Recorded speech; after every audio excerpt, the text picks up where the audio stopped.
지난 7월 12일 낮 대전 서구, 같은 학교에 다니는 A양이 물건을 돌려주겠다며 동급생의 집에 찾아왔습니다. 하지만 A양은 말다툼 끝에 동급생을 목졸라 살해했습니다.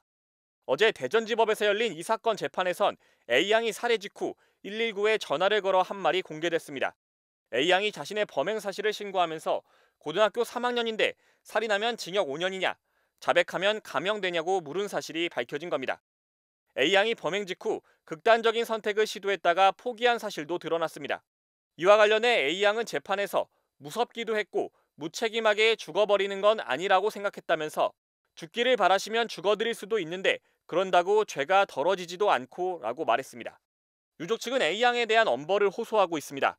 피해자의 언니는 증인신문을 통해 맨손으로 숨이 끊어질 때까지 목을 졸랐고 범행 이후에도 동생인 척하며 동생 휴대전화로 제게 문자 메시지를 보낸 뒤 도로에 집어던져 버리기까지 했다면서 그날 이후 가족과 친구들은 정신적인 죽음을 맞게 됐다고 말했습니다.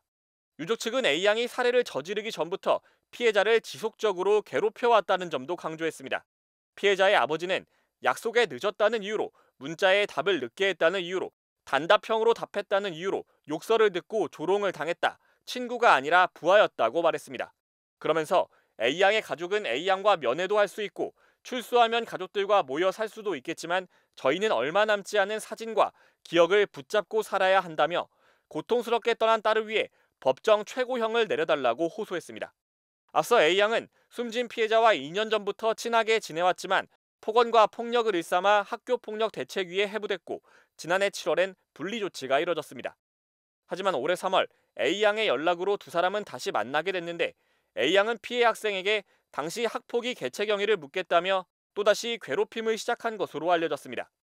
이에 피해 학생이 절교를 선언하자 A양은 죽일 거야란 메시지를 보내는 등 협박한 것으로 나타났습니다.